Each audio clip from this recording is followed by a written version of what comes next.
اعمال متعلق مکمل قانون موجود دی. قرآن کریم د هدایت داسې جامع کتاب دی چې د گمراهۍ په تیارو کې غورځېدلی کس د هدایت رڼا طرف ته راولي، د ذلت په کنده کې غورځېدونکی کس ثریا ته رسوي او انسان ته نیغ په نیغه لاره بلکې د انسان دپاره آب حیات دی. ځکه په دې کې د پیدایش نه واخله تر مرګه پورې او د مرګ نه وروسته در جنت داخلېدو پورې قدم په قدم د انسان دپاره هدایت او د رهنمایي موجوده ده. الله رب العزت فرمایي الف لام میم ذلک الکتاب لا ریب فیه هدی للمتقین. دا قرآن کریم داسې کتاب دی، هغه کتاب دی چې په دې کې هیڅ شک او شبهه نشته دی، هدایت دی د پرهیزګارانو دپاره. الله رب العزت په سورت ابراهیم کې فرمایي دا قرآن کریم داسې یو کتاب دی چې د ای پیغمبره دا مونږ ته نازل کړی دی د دې دپاره چې ته د دوی په ذریعه خلق د کفر د تیارو نه روباسې او د ایمان رڼا طرف ته راولې، د دوی رب په حکم سره د داسې پروردګار لارې طرف ته چې غالب او ستاینې شوی. زما عزتمندو د قرآن کریم تعظیم او په دې باندې چې څوک عمل کوي د هغه قومونو اقوامو چې کوم اوچت مقام دی هغه د دې قرآن نه معلومیږي چې دا قرآن داسې یو کتاب دی چې دا د انسان د رهنمایۍ دپاره د انسان د هدایت دپاره انسان ته لاره ښودونکی دی او داسې یو کتاب دی چې نیمه کې دې نه پرېږدي، یا پکې ستا د نیم جون مسایل نشته یا ستا د نیم جون لاره درته نه ښیي، بلکې د پیدایش نه واله در مرګه پورې او بیا د مرګ نه پس چې کومه زندګي شروع کیږي در دې پورې چې د جنت ته داخلېدو پورې به تا سره دا کتاب وي. جنت ته هم چې کله داخل شي بیا هم دې نیمې کې نه پرېږدي، بلکې الله پاک به درته حکم وکړي چې ای حافظه د قرآن تلاوت کوه، الف لام میم نه شروع که، الحمد نه شروع که، در والناس پورې ځه چې جنت کې کوم ځای ته ورسېدې ستا مقام شو. در دې پورې چې کله د قبر کې کېښودلی شي دا قرآن به راشي ستا سر ته به ودرېږي او دا فرشتو سره به جنګ کوي چې ګورې دته څو نه وایي دا زما ستایلی و، د شپې به خوب نه کولو زه به تلاوت کولم، ما سره ملګرتیا کړې ده دته به څه نه وایي. زما عزتمندو په دنیا کې یو انقلابي کتاب دی چې هغه قرآن دی چې هغې له مونږ کوم مقام الله پاک ورکړی دی چې د هغه مقام او د هغه اوچتې مرتبې مونږ ته پته ولګي نو هله به زمونږ قرآن سره مینه میلو شي. دا قرآن چې څنګه په ژبه باندې ورکوټی ویلی کېږي نو دا داسې نه دی چې دا ورکوټی کتاب دی، بلکې د دنیا په سر باندې د آسمان نه واله ځمکې پورې په ځمکه باندې څومره کتابونه دي که هغه آسماني دي که هغه صحیفې الله د طرفه راغلي دي په هغه ټولو کې چې کوم اوچت مقام دی هغه صرف د قرآن دی.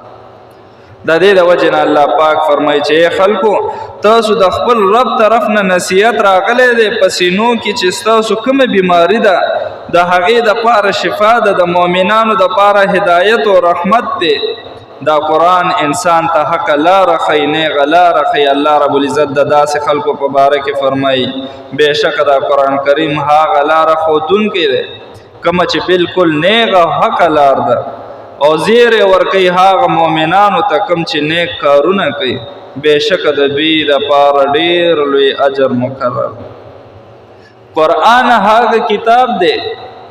چې دا لولې او ویې نو الله پاک درته په یو یو ټکي باندې نیکیانې درکوي او بیا داسې نیکیانې درکوي چې د هغې څه حد نه دی معلوم. روژه چې ونیسي الله پاک چې کوم اجر درکوي د هغې حد به معلوم شي. مونځ چې کې چې د هغې څومره نیکۍ دي څومره اجر دی هغه به معلوم شي. یوازې یو قرآن دی چې هغه لولې د هغې د اجر پته نه لګي چې الله پاک څومره در. محترم قرآن کریم داسې برکتي کتاب دی چې د دې سره د چا هم واسطه راغلې ده او د څه شي ورسره هم واسطه راغلې ده نو الله پاک هغې ته یو مقام او یو عزت ورکړی دی چې څومره څیز عزت والی وي څومره څیز اهمیت او مقام والی وي معزز وي چې هغې سره د چا واسطه راشي یا د څه شي واسطه ورسره راشي د هغه هم عزت کېږي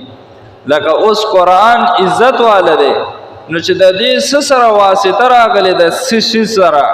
یا چا سره واسطه راغلې ده نو الله پاک هغه ته یو مقام یو عزت ورکړی دی قرآن کریم چې په کومه شپه نازل شوی دی یعنی لیلة القدر په شپه کې نازل شوی دی نو الله جل شانه د شپې د دې کال په نور شپو باندې ډیر فضیلت ورکړی دی ځکه چې دا شپه د زرو میاشتو نه زیات ګرځولې ده الله رب العزت فرمایي انا انزلناه فی لیلة القدر وما ادراک ما لیلة القدر لیلة القدر خیر من 1000 شهر بیشک موږ دا قرآن کریم نازل کو په شپه د قدر کې یعنی لیلة القدر په شپه کې او تا ته څه پته ده چې شپه د قدر څومره اوچته ده شپه د قدر ډیره بهتره ده د زرو میاشتو نه زما عزتمندو ډیره بهتره یې ورته ویلې دا نه چې د زرو میاشتو برابره ده نه دې نه زیاته بهتره ده بهتروالی الله پاک ته معلومه دی چې څومره بهتره نو ګوره د قرآن نزول شپه کې وشو د لیلة القدر په شپه کې نو الله پاک هغه شپې له کومه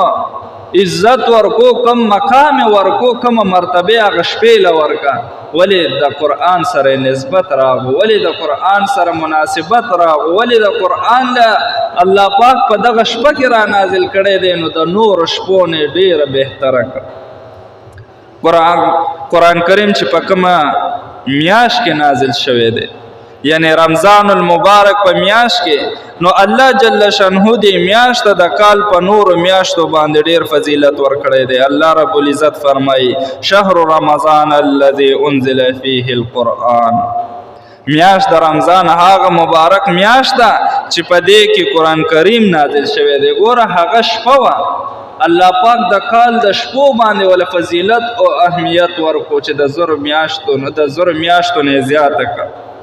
او دا چې دی د رمضان المبارک کې د قرآن نازل شوی دی نو د کال د میاشتو نه بیا په دې یو میاشت کې فضیلت الله پاک زیات ورکو ولې قرآن سره نسبت راو قرآن کریم چې په کوم پیغمبر نازل شوی دی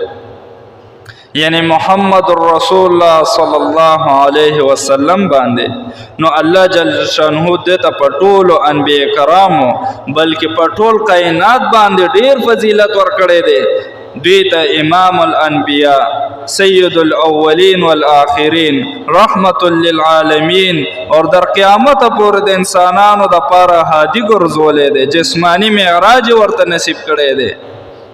څومره پیغمبران رسولان چې راغلي دي چې الله پاک ور سره ملاقات کړی دی نو په دې دنیا کې کړی دی الله پاک نبی علیہ السلام ته د قرآن د وجنه او د قرآن د مقام د اوچتوالي د وجنه چې د قرآن په نبی علیہ السلام نازل شوی دی نو نبی علیہ السلام آسمانونو ته خېجولو د آسمانونو سیر پیو کو معراج ورته نصیب کو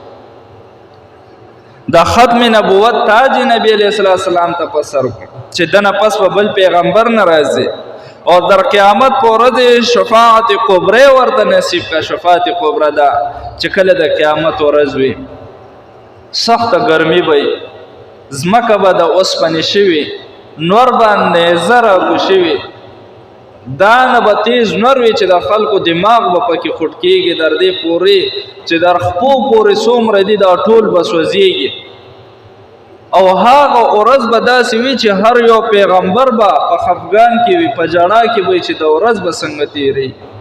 دومره سخته به چې حضرت آدم علیه السلام له به ټول لاړ شي چې ته خو زمونږ پلار زمونږ نیکي